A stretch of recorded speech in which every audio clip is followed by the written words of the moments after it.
उषा और अनिरुद्ध की दिव्य प्रेम कथा। उषा असुरराज बाणासुर की पुत्री थी। एक रात उसने स्वप्न में एक दिव्य और सुंदर युवा को देखा। उसी स्वप्न में वह उस युवक से प्रेम करने लगी। वह युवक कोई और नहीं, श्री कृष्ण का पौत्र अनिरुद्ध था।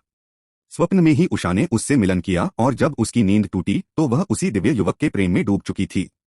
उषा की सखी चित्रलेखा, जो चित्रकला और योग शक्ति में निपुण थी, उसने उषा के स्वप्न में आए उस युवक को ढूंढने का प्रयास किया। चित्रलेखा ने कई वीरों और राजाओं के चित्र बनाकर उषा को दिखाए। जब अनिरुद्ध का चित्र सामने आया तो उषा ने उसे तुरंत पहचान लिया। यही वही युवक था जो उसके स्वप्नों का नायक था। चित्रलेखा ने अपनी योग शक्ति और अणिमा सिद्धि, जिससे वह किसी भी वस्तु को सूक्ष्म बना सकती थी, का प्रयोग कर अनिरुद्ध को छोटे आकार में बदल दिया और उसे उड़ाकर सोनितपुर ले आई उषा के महल में। उषा ने उसका पूजन किया, उसे सुंदर वस्त्र, फूलमालाएं, चंदन, दीप, स्वादिष्ट भोजन और प्रेमपूर्ण वचनों से सम्मानित किया। दोनों प्रेमी एक दूसरे में इतने लीन हो गए कि उन्हें समय का भान ही न रहा। लेकिन एक दिन बाणासुर को अपनी पुत्री के महल में कुछ असामान्य लगने लगा। जब वह भीतर पहुंचा तो उसने देखा कि उषा और अनिरुद्ध पास बैठकर पाशे चौपड़ खेल रहे थे और अनिरुद्ध अभी भी छोटे रूप में था। क्रोधित होकर बाणासुर ने वरुण पाश से अनिरुद्ध को बांध लिया और बंदी बना लिया। उषा इस घटना से अत्यंत दुखी हुई। अनिरुद्ध को 1 महीने तक बंदी बनाकर रखा गया। जब नारद मुनि ने यह समाचार द्वारका में श्रीकृष्ण और यादवों को दिया तो उन्होंने तुरंत अनिरुद्ध की खोज में सेना भेजी।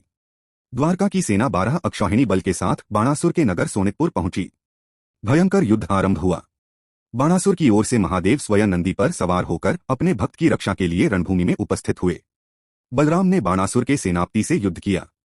देवताओं के नेता ब्रह्मा, ऋषिगण, सिद्धपुरुष, गंधर्व, अप्सराएं और यक्षिणियां सब आकाश से इस दिव्य युद्ध का दर्शन करने आए। शिव और कृष्ण आमने सामने थे। दोनों ने ब्रह्मास्त्र का प्रयोग किया। कृष्ण ने शिव के अस्त्रों का प्रत्युत्तर अपने शस्त्रों से दिया। ब्रह्मास्त्र के विरुद्ध ब्रह्मास्त्र, पर्वत अस्त्र के विरुद्ध वायु अस्त्र, वर्षा अस्त्र के विरुद्ध अग्नि अस्त्र और अंतः नारायणास्त्र के विरुद्ध पाशुपतास्त्र का सामना हुआ। इसके बाद बाणासुर ने स्वयं श्रीकृष्ण से युद्ध किया। कृष्ण ने अपने शंख की ध्वनि से बाणासुर के सारथी को मार दिया और रथ को चूर चूर कर दिया। बलराम ने बाणासुर के सेनापति को पराजित कर दिया। सुदर्शन चक्र से कृष्ण ने बाणासुर की अनेक भुजाओं को काटना आरंभ किया।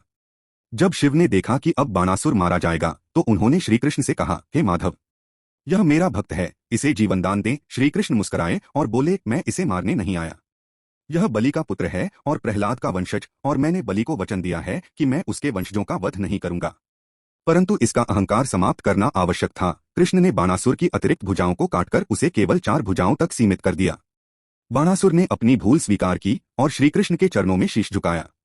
उसने स्वयं उषा और अनिरुद्ध के विवाह का आयोजन करवाया और एक रथ में उन्हें ससम्मान विदा किया।